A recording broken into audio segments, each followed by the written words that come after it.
Paul Rosenblum is a bookkeeper, not an accountant or a CPA. Although the information in this podcast comes from professionals, it's meant to give you enough knowledge about these subjects to have a meaningful dialogue with your tax preparer about bookkeeping and taxes. Welcome to episode 42 of this pod. I can hardly believe that we've come this far, and I'm so happy that more and more people are listening and coming back when new episodes are live. So a big thank you to every single one of you out there. The last couple of episodes have been a bit different from previous ones, and today's episode will also be a bit different, but timely. And it's related to the McDonald's hot coffee case from just a couple of episodes ago. Before I start, as always, please check out the YouTube channel with the link below at youtube.com/@bookkeepermensch. It's easy to comment on each episode, and I love to read your thoughts and especially suggestions for future episodes. Also, I recently set up a Facebook page as a companion to this podcast where you can post comments, suggestions, and your general thoughts. So start a conversation. Let's get that going. Follow the link below to the Facebook page. And now, the rest of the story. My Paul Harvey impersonation. Look him up if you've never heard of him. I did put a link to his 600 recorded radio shows in the show notes. I'm Paul Rosenblum. As I have said in the last episode, accounting is everywhere. One can push it to the back of their minds, but really can't get away from it totally. Take the recent newsworthy fast food wars that have been publicized very well in the last month or two. McDonald's sales have plummeted. Burger King, Starbucks, and Subway sales have declined so much that they are closing stores and pulling back their international presence. When I was in my 20s and 30s, fast food always meant fast and inexpensive. Recently, it has meant less fast and almost as expensive as going to a sit-down restaurant where you actually get served. But I get it. I get how prices go up over time. And so the $2.99 Burger King Whaler of 1972 is going to be more money today. And now they call it a fish sandwich, by the way. So original. The prices go up and the portions get smaller. Time tends to do that. Even human beings shrink the older we get. In 2020, the world went through a pandemic, and in the United States, Congress approved the PPP, or the Paycheck Protection Program, and that enabled companies to keep employees on payroll with government money, as many companies' sales declined sharply or even went to zero as they were not allowed to go to the office. The program saved a lot of businesses. I personally saw some of my clients get up to $200,000 of PPP and more money through grants that also did not have to be repaid to help them get through the pandemic and keep employees, in many cases, working from home. But as the pandemic eased in 2021 and 2022, and things started to get back to the new normal, company after company, including grocery stores and, of course, suppliers of grocery stores, raised prices after being bailed out. I remember that cat litter in 2019 was $3.99 for a bag, and in 2020 and 2021, it went up to $7.99. Same size, same company, same grocery store. Now in 2024, it's back to $3.99 and sometimes even $2.99. Amazon prices have been lowered on many items, and Walgreens and other drugstores have announced that they are lowering prices almost overnight. The fast food industry is suffering. But why?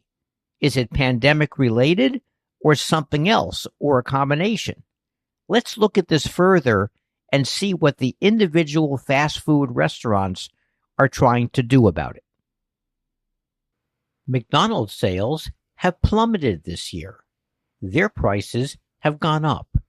One can't really eat a regular meal, which is a sandwich, fries, and a drink, for less than about $10. Starbucks, although I'm personally not a customer, has raised their prices so that coffee alone can be around $8 to $10 to bring to the office. And Subway, pre-pandemic, had a $4.99 12-inch foot-long sandwich that was a pretty good value. How much is that $4.99 foot-long now? Almost $20. I was going to order one several weeks ago online, and it was $22 for a sandwich, chips, delivery, and tax. I declined. No wonder their sales declined rapidly. There have been newspaper articles and social media posts about people complaining about the cost of that $20 sandwich. I've been talking in recent episodes about relationships that companies have with their customers. I guess I'm on a kick about that, but please let me know if you get tired of me talking about this. But this is one major problem with the fast food industry. The biggest part of the relationship that these fast food places have had with their customers have been price, apparently. Many of their stores are open 24 hours a day, so the convenience is still there. They have kiosks in many cases to order from in the store, so things have improved there, but the sales have still slid dramatically. Why? In my opinion, it's the price. The price of fast food has always been a big draw, not necessarily the convenience, not the counter customer service, and possibly not even the quality of some of the food. It's quicker since you don't sit down and be waited on by a server, and the price has always been less than a sit-down restaurant.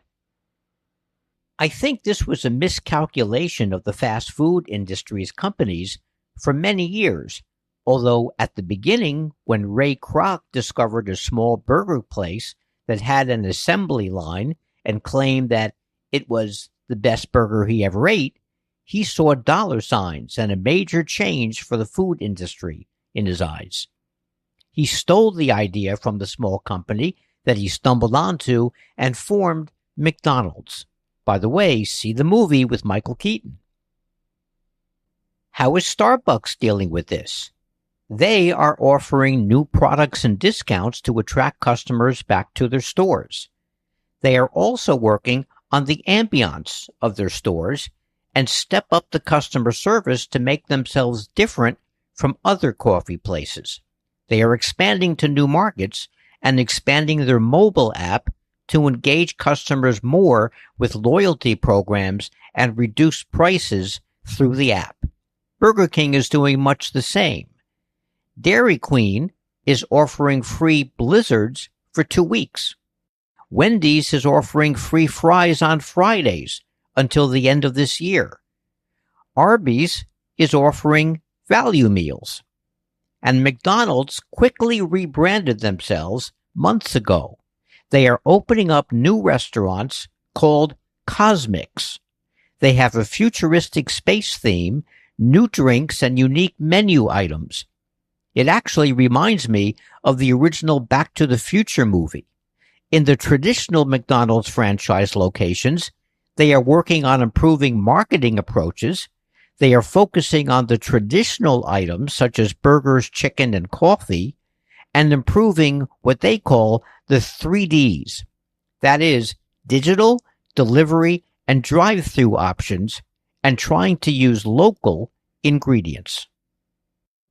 I read the other day that Subway called an emergency board meeting about declining sales. I almost laughed at that one. A $4.99 foot-long sandwich that is now almost $20, and people complaining about it online? Yep, I guess that's considered an emergency, but it took declining sales for them to try and do something about it. It's like I always say, if we really want to improve the airlines, for one example, all we really need to do is not fly for 7 days in a row and tell the airlines why we have boycotted them for a week, and I'll guarantee that they will improve since they would have run out of money. It feels like it has gone in that direction with the fast food industry, although no organized boycotting here, but nevertheless a boycott of sorts. No real changes in the last 20 years, except for prices going up and portions getting smaller. That part, not all that bad for our health. And now that prices have spiked too much and they are losing revenue, all the fast food restaurants are doing their own things to try to improve their customer experience at their restaurants, from drive-ins to in-restaurant dining. Good for them, and good for all of us, if they all survive. We need affordable fast food around, not to have 3 meals a day with, but once in a while with our busy lives to be able to quickly buy breakfast, lunch, or dinner for affordable prices. Every fast food restaurant has cash registers that are programmed with every sandwich or burger or meal that they sell. They know how much the cost of goods is and how much profit they are making with every sale. At McDonald's, how much could a frozen fish patty, a roll, a squirt of tartar sauce, and a piece of cheese cost? And figure in the 2 minutes of payroll, 2 minutes of rent, and 2 minutes of utilities used. Maybe $3 or $4? That's a guess, by the way. And the retail price is $8.99? Shareholders, a net profit of millions of dollars, and the CEOs owning mansions and yachts are some reasons. So when Subway recently announced that the prices of a foot-long sandwich is going down to $6.99 for 2 weeks only, I almost laughed again. It'll add to the cash flow, but will sales decline again immediately when the 2 weeks are over? I predict the simple answer is yes, yes, and yes. And keep in mind, even at $6.99, they are making a profit off of each foot-long sandwich they sell. It's all part of running a business. But when you become a larger business, the rules seem to change. You have stockholders to please, as well as board members and possibly even labor unions.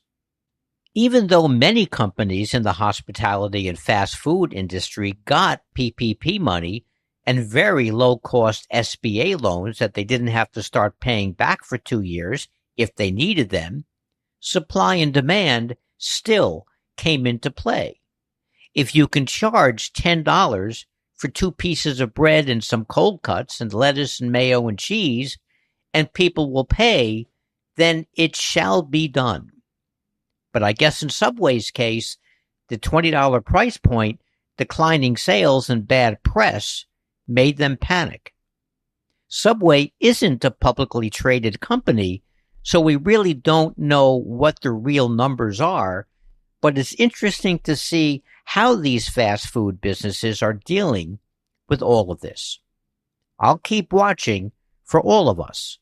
I have to say that I miss my occasional Burger King chicken sandwich, but I won't pay $8.99 for one when just under a year ago it was 2 for $5. It's just too painful. Again, I will end with one word: personality. Human beings have personality, but small and large companies do too. It's harder to do since there are more people involved, but if a company is constantly nurtured, just like a newborn growing into a young child and then a teen growing into an adult, it can definitely happen. Thoughts or comments? Go to the Facebook page. The link is below. Or youtube.com/@bookkeepermensch. I think I'm going to have lunch now. I'm very hungry. I wonder why. I'm Paul Rosenblum.